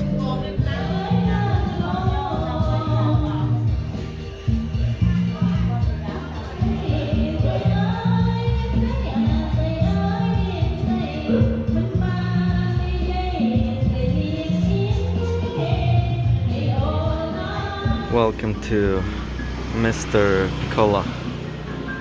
Let's find out what we'll get here.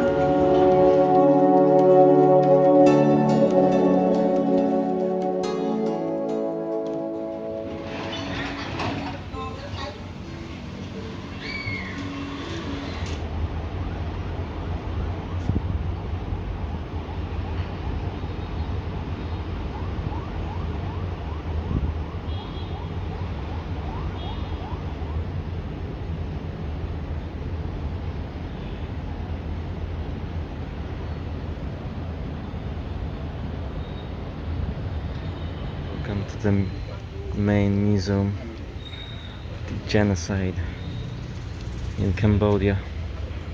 Really dark place. Let's explore it. The Tuol Sleng Genocide Museum is a memorial site dedicated to the atrocities committed during the Khmer Rouge regime under Pol Pot between 1975 and 1979. Tuol Sleng, which translates to Hill of the Poisonous Trees, was originally a high school before being converted into Security Prison 21, the most notorious detention and torture center of the Khmer Rouge.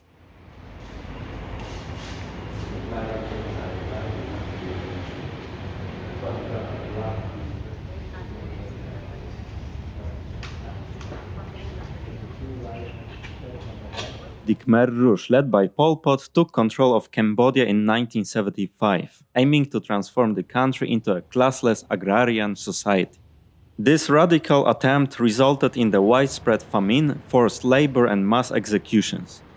Over the course of their rule, approximately 1.7 to 2 million Cambodians, nearly a quarter of the population, died due to starvation, torture, and execution.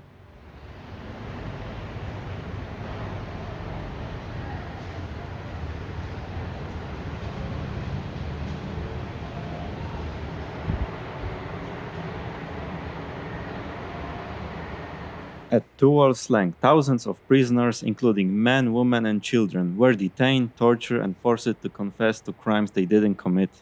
The confessions were often obtained through brutal means, and once prisoners confessed, they were typically executed at the killing fields of the Chuang, located on the outskirts of Phnom Penh. It is estimated that around 20,000 people were imprisoned at the S21, and only a handful survived.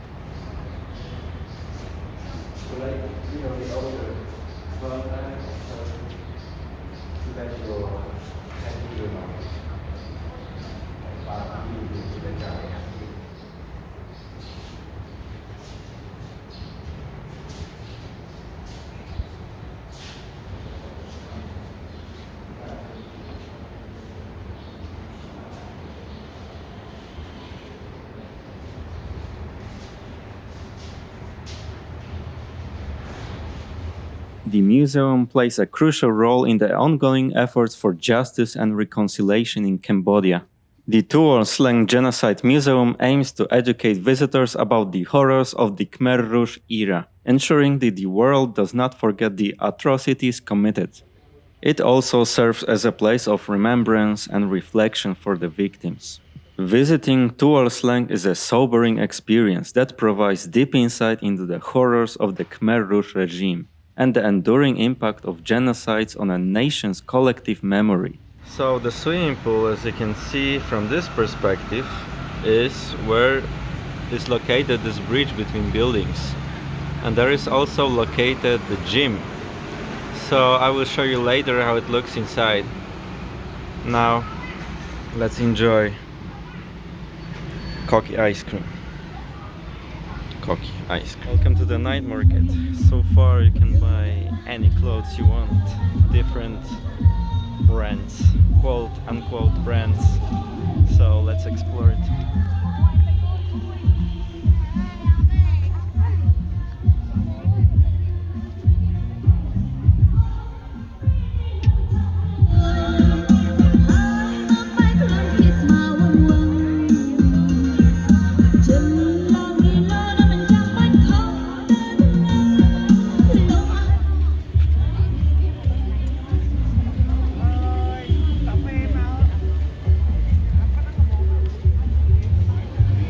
A lot of food courts, so you can buy yourself a food and comfortably sit on those lovely carpets.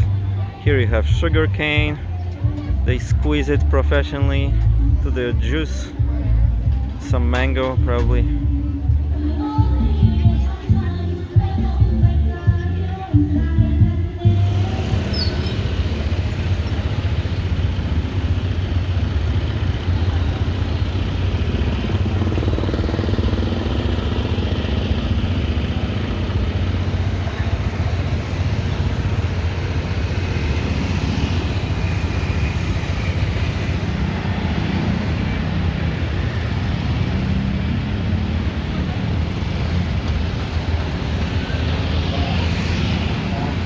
Today looks like there was a funeral, strong presence of the police forces and the main monk welcoming on the front.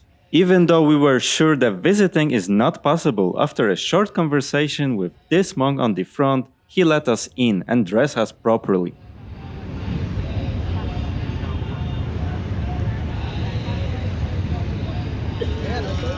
We are welcome to visit inside.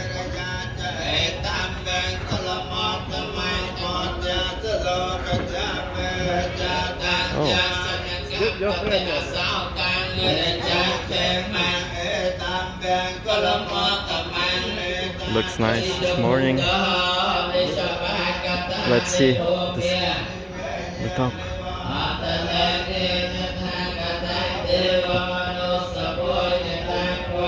So we have permission to visit it.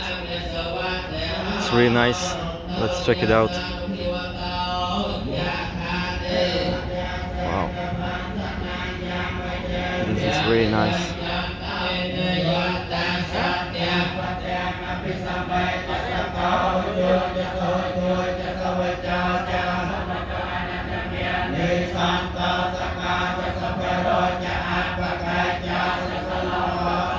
Unfortunately, for some reason, taking a selfie here is not allowed. I'm sorry, all you Instagram models.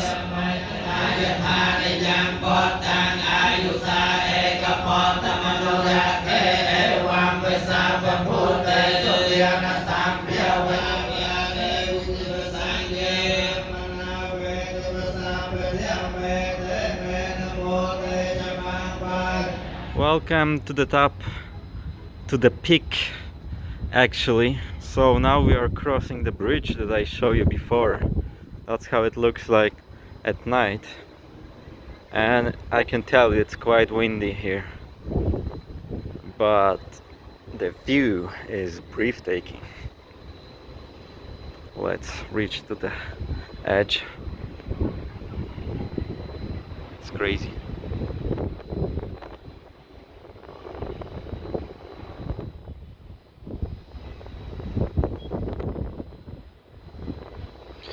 So besides apartments, there is an office building right next to it. It's supposed to be so-called peak, I guess. Anyway, we have serious competition over here. There seems to be a little bit taller. Enter our nice gym, we need to get through those spiral stairs. And there is also some chill out room or reading room, whatever you call it. The infinite pool on the edge of the world. It's pretty fancy, you must admit. 55th floor. It's windy, but as you can see, it's breathtaking and super crazy nice.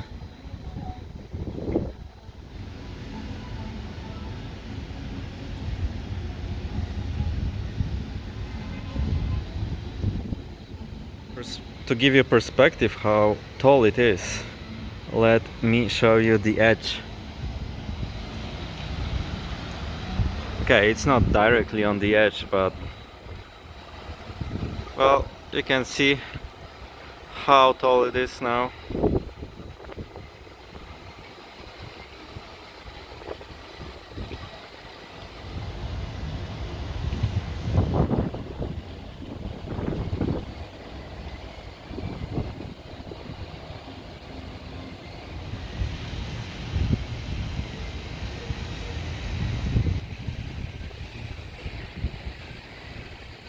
So on this top, as you can see, there are a lot of empty spaces, and the question is what they are using it for, or they meant to be empty like this. That would be a nice place to organize some little concert or some little jazz concert, for example. Not sure about acoustic, but there's enough space and it's covered from the wind, more or less. Modern elevator with buttons on both sides, so you're not gonna interrupt each other. Let me show you how the city looks like when it's waking up. It's around 6 a.m. and the traffic is getting more intense. What is nice about this hour that it's really pleasure temperature. You're not overheated and you're not freezing. I wish it would be like this all the time.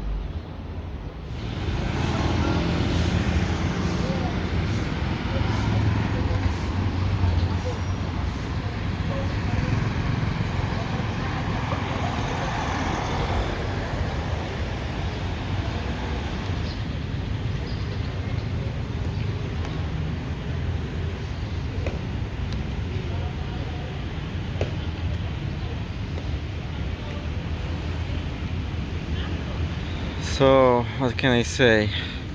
There is the sign telling you that you have to pay $1 to enter it, but it's only for foreigners. Looks shady for me, suspicious. But well, I didn't even get any ticket, by the way. The guy just told me, oh, now you're free to go. Suspicious.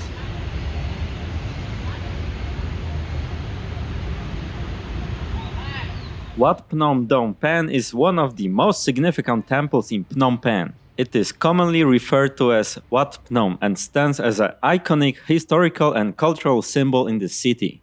The temple is situated on a small hill about 27 meters high and making it the highest point in Phnom Penh.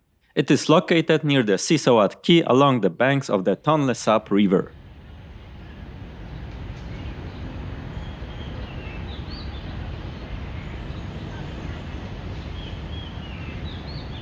According to legend, Wat Phnom was founded in 1372 by a wealthy widow named Lady Pen.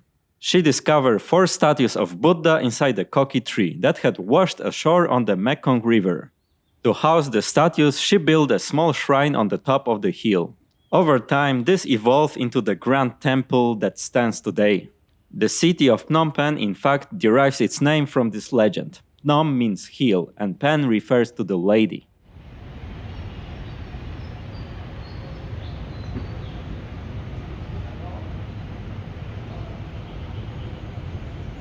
The central stupa of Wat Phnom houses the remains of King Phreah, who was the last ruler of the Khmer Empire before it was conquered by the Siamese in 15th century. The temple's design incorporates traditional Khmer architectural elements, including a pagoda and various shrines to Buddha. The complex also features a beautiful garden and sculptures. Hunting. Oh. You're too slow.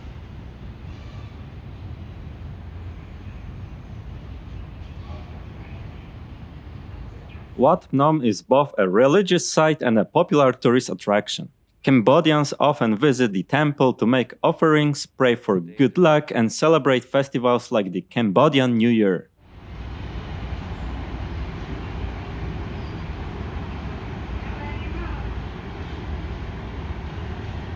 Let's go inside to the temple. Let's see what it has to offer.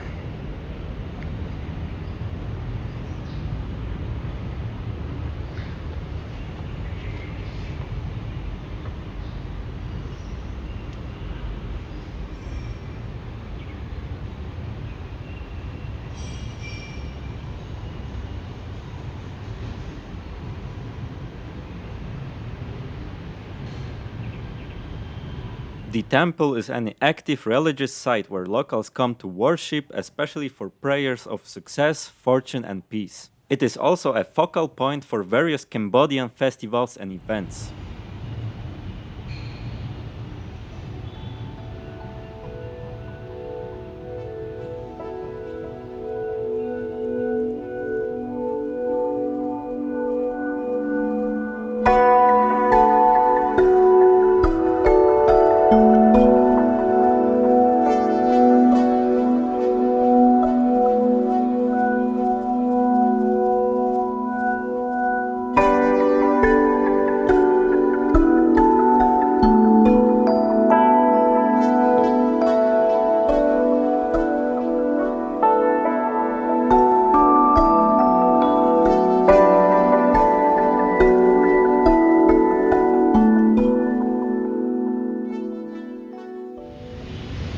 Times Square, kinda.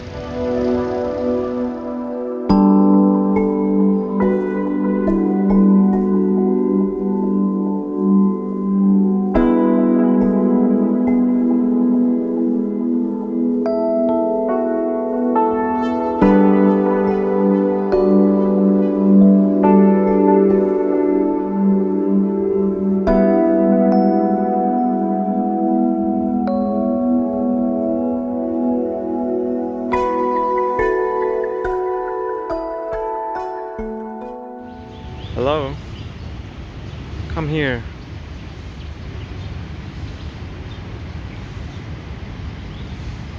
I have some nuts for you. Huh? No? Still not interested? Right.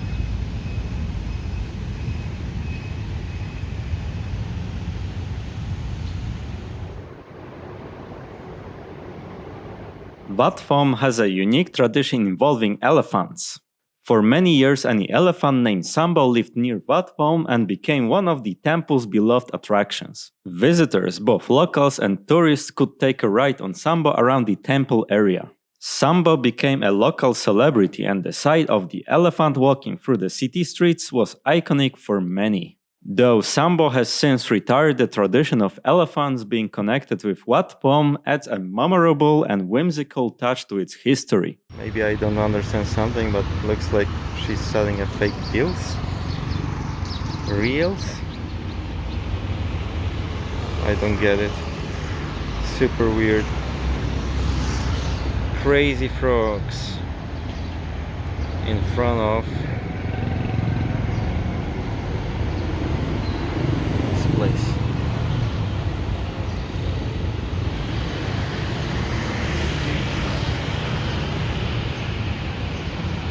Here we have thousands of buds hanging from this tree.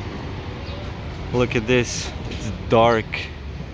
Looks like the fruits, but they're actually buds, they're alive. Let's see how long they're gonna stay here until the full sun will shine on them.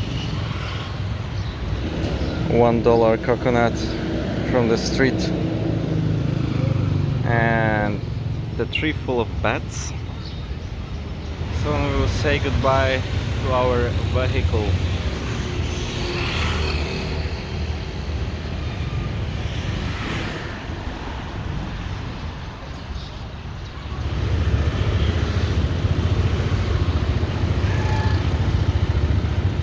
This is how it looks like when the lights are on.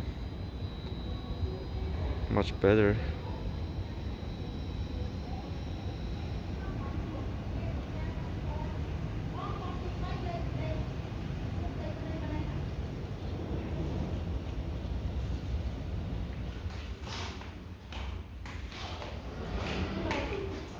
So this is the bridge I show for you. That's how it looks like. It's a nice chill out area here. And down there is the place where everyone is experiencing suffer and liberation. Let's go there.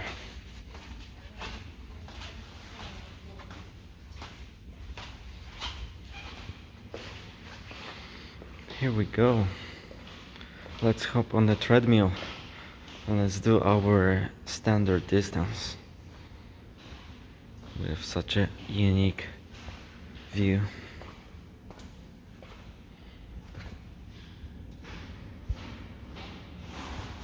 I hope that will be motivation for some of you at least.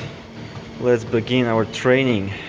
So the goal is to reach 4.2 kilometers with average speed 11 kilometers per hour.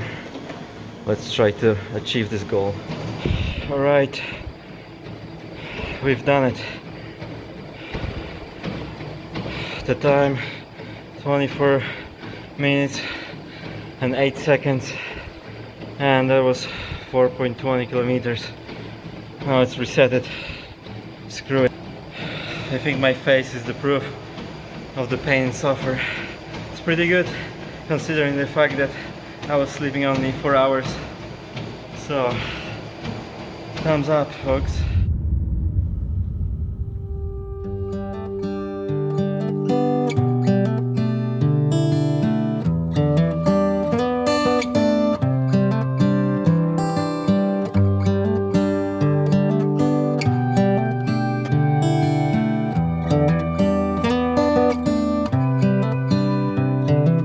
This is a good a day as any to start the rebuilding of life.